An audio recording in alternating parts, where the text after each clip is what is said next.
transfert de balle, donc qui sert à protéger son ballon. Alors la première chose à faire, c'est de mettre votre main forte, la main avec laquelle vous écrivez au-dessus du ballon, les doigts écartés.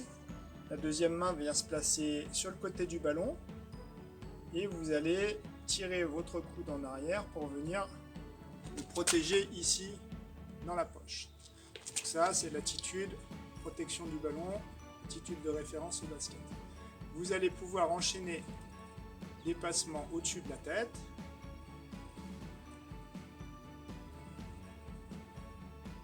Alors les mains ne bougent pas sur le ballon, c'est simplement le fait de changer la main qui est au-dessus du ballon qui fait que les mains se retrouvent bien placées.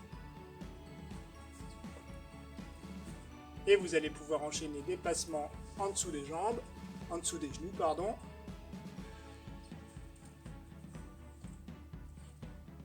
Voilà, et après vous pouvez faire des enchaînements où vous travaillez en bas, en haut.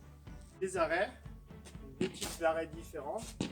Un arrêt de pied en même temps qui s'appelle arrêt simultané et un arrêt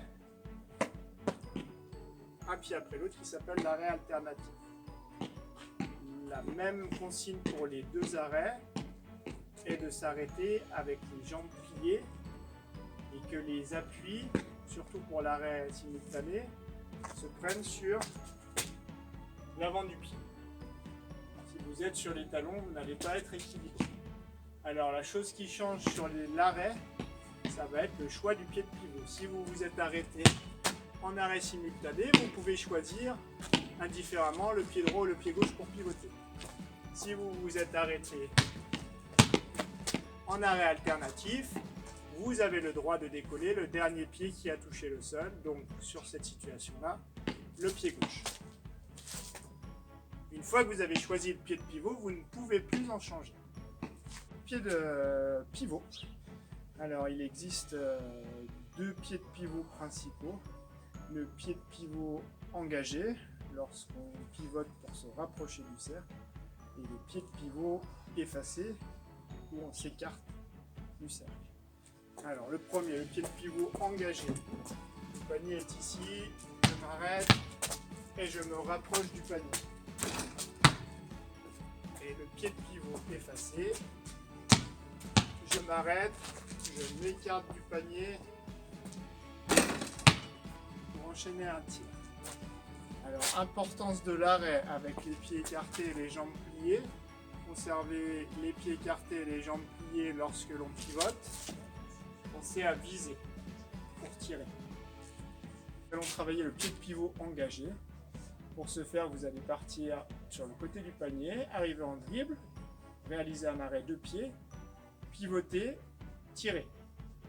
Récupérer pour passer de l'autre côté et travailler sur l'autre pied.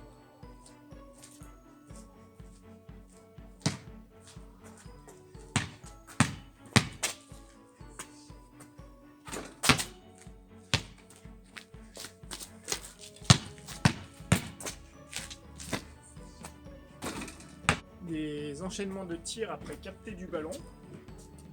Le premier est à réaliser face au panier pour travailler l'arrêt de pied.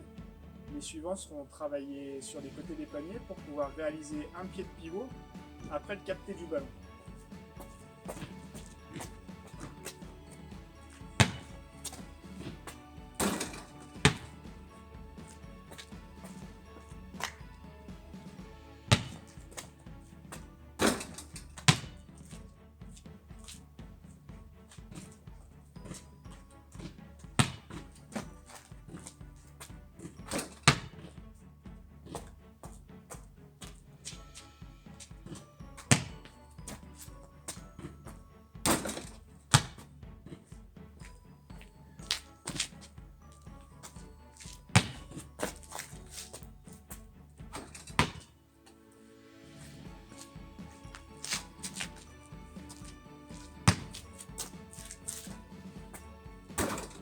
Vous pouvez ensuite réaliser des enchaînements, attraper, pivoter, départ en dribble. Cela à droite, à gauche du panier, bien évidemment.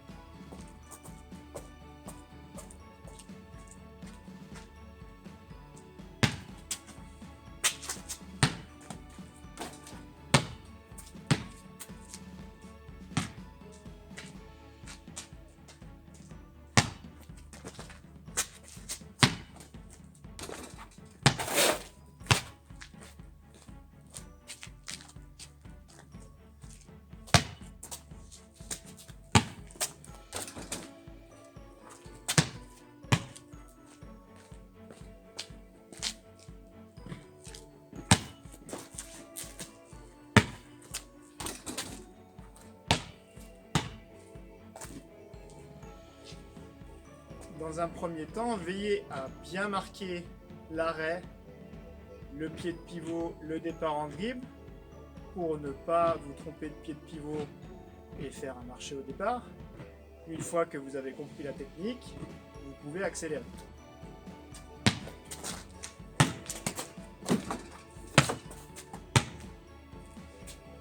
Ajoutez un travail de fin de tir à partir du moment où vous avez fixé le panier.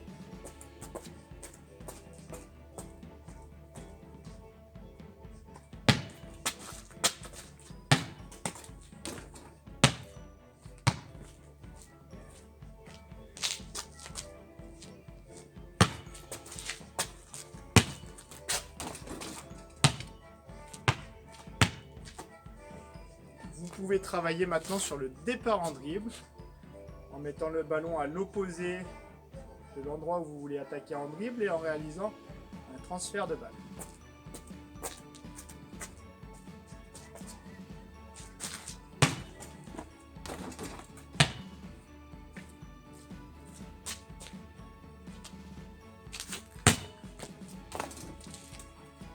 Du tir en appui décalé.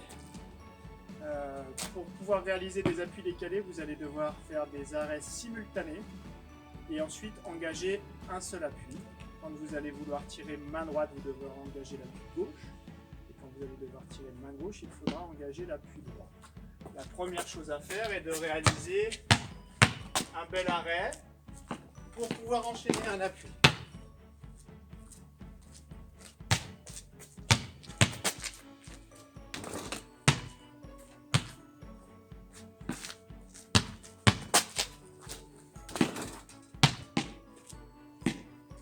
Vous allez pouvoir ajouter lors de l'arrêt une fin de tir.